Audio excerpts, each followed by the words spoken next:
Kita semua pasti tahu Thomas Edison, si penemu bola lampu kan? Tapi, gimana kalau saya bilang ada saingannya yang sebenarnya jauh lebih jenius? Seseorang yang warisannya jauh lebih besar, tapi namanya, ya, hampir aja hilang di telan sejarah. Yuk kita bongkar kisahnya.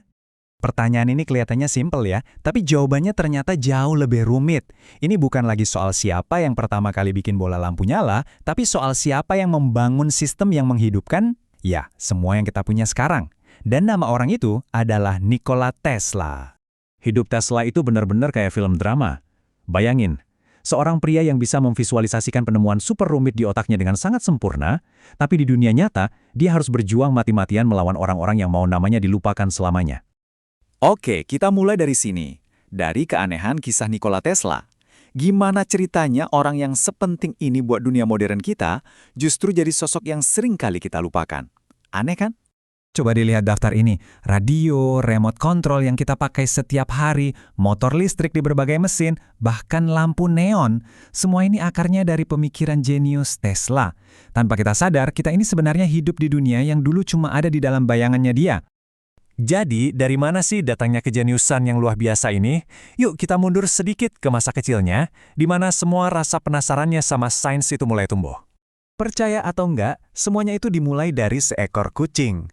Waktu Tesla kecil lagi ngelus-ngelus punggung kucingnya, si Macak, dia ngelihat ada percikan-percikan listrik statis. Ayahnya ngejelasin fenomena itu, dan boom, sejak saat itu Tesla jadi terobsesi banget sama kekuatan misterius yang namanya listrik. Tapi, ada sisi gelapnya juga dari kejeniusan dia. Setelah kejadian tragis kematian kakaknya, Tesla mulai sering lihat kilatan cahaya dan visi-visi yang super jelas. Pengalaman traumatis ini, meskipun menyakitkan, justru ngasih dia kemampuan luar biasa untuk merancang dan ngetes penemuannya sepenuhnya di dalam otaknya. Benar-benar kayak nonton video tutorial di depan matanya sendiri sebelum dia bikin apa-apa. Nah, disinilah ceritanya mulai memanas. Waktu Tesla dewasa bawa ide-ide revolusionernya ke Amerika, dia ketemu sama pahlawannya, yang nantinya malah jadi musuh bebuyutannya. Coba bayangin deh semangatnya Tesla saat itu. Dia akhirnya bisa kerja bareng Thomas Edison, idolanya. Edison pun langsung kagum, dia ngakuin kalau Tesla itu salah satu pekerja terbaik yang pernah dia temuin. Awalnya wah ini kayak dream team. Nah, ini nih sumber masalahnya. Edison itu jagoannya arus searah atau DC. Anggap aja DC itu kayak selang air yang cuma bisa nyemprot lurus. Kuat sih, tapi cepet habis tenaganya. Terus, Tesla datang dengan ide arus bolak-balik atau AC, yang gerakannya kayak ombak maju mundur, jadi jauh lebih efisien buat ngalirin listrik jarak jauh. Buat Edison, ini bukan sekedar beda pendapat teknis. Ini ancaman langsung buat kerajaan bisnisnya yang dibangun di atas paten DC. Dan inilah yang memicu apa yang kita kenal sekarang sebagai perang arus listrik. Ini bukan cuma debat di lab ya, ini perang beneran buat nentuin masa depan listrik di seluruh dunia. Buat ngetes Tesla, Edison nantangin dia. Kalau kamu bisa rancang ulang generator DC-ku yang boros ini, aku kasih bonus $50.000. Di zaman itu uang yang banyak banget. Tesla dengan kejeniusannya, kerja siang malam, dan berhasil. Waktu Tesla datang buat nagih bayarannya, Edison malah ketawa. Dia bilang itu cuma candaan ala Amerika. Buat Tesla, ini jelas bukan lelucon. Ini adalah pengkhianatan paling menyakitkan dari orang yang paling dia hormati. Dan ya, itu dia. Setelah cuma 6 bulan kerja, Tesla keluar. Kolaborasi mereka selesai, dan perang pun dimulai secara terbuka. Meskipun dikhianati dan gak punya uang sepeser pun, Tesla gak nyerah.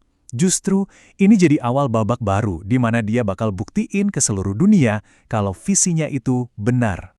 Edison, di sisi lain, mulai main kotor. Bener-bener kotor. Dia sampai bayar anak-anak sekolah buat ngumpulin hewan peliharaan mereka, terus hewan-hewan itu disetrum di depan umum pakai listrik AC, cuma buat nunjukin betapa bahayanya teknologi Tesla. Tapi Tesla dan partner barunya, George Westinghouse, milih buat fokus ngebuktiin lewat karya. Puncaknya itu di pameran dunia Chicago, di mana mereka berhasil nerangin seluruh area pameran pakai listrik AC. Itu pemandangan yang bikin seluruh dunia takjub. Kemenangan mereka akhirnya dikunci waktu mereka kepilih buat bangun pembangkit listrik di air terjun Niagara. Itu bukti final kalau AC bisa menghidupkan seluruh kota dan industri. AC resmi jadi pemenangnya. Setelah kemenangan sebesar itu, ceritanya harusnya happy ending kan? Tapi sayangnya, takdir berkata lain. Kisah hidup Tesla malah berbelok ke arah yang sangat tragis. Nah, bagian ini benar-benar nunjukin siapa Tesla sebenarnya. Waktu krisis finansial hampir bikin perusahaan Westinghouse bangkrut, Tesla tanpa pikir panjang langsung merobek kontrak royaltinya yang nilainya jutaan dolar. Dia ngorbanin semua kekayaannya demi seorang teman dan visi mereka bersama. Tapi ironisnya, kebaikannya malah dibalas serangkaian musibah. Pertama, laboratoriumnya kebakaran. Semua hasil kerja kerasnya selama bertahun-tahun hilang dalam sekejap. Terus pukulan kedua, Guglielmo Marconi dapat paten buat radio, sebuah penemuan yang jelas-jelas dasarnya dari ide-ide Tesla. Puncaknya, karena udah nggak punya uang dan idenya dicuri, para investor pun satu persatu ninggalin dia. Jadi orang yang harusnya jadi salah satu orang terkaya di dunia, yang ngelepasin kekayaannya demi seorang teman, akhirnya meninggal sendirian, bangkrut di sebuah kamar hotel. Akhir yang benar-benar tragis buat seorang visioner. Tapi meskipun akhir hidupnya menyedihkan, warisannya itu ababi dan nggak terbantahkan. Dengan hampir 300 paten, dia ngasih kita fondasi buat jaringan listrik, komunikasi nirkabel, dan banyak lagi. Dunia modern kita pada dasarnya dibangun di atas karya seorang jenius yang terlupakan ini. Dan ini membawa kita ke satu pertanyaan besar terakhir. Impian terbesar Tesla itu menara Wardenclyffe, sebuah sistem buat ngirim listrik gratis ke seluruh dunia tanpa kabel. Proyek ambisius ini gagal karena kehabisan dana. Coba deh kita bayangin sejenak, seandainya proyek itu berhasil, dunia kita sekarang bakal kayak gimana ya?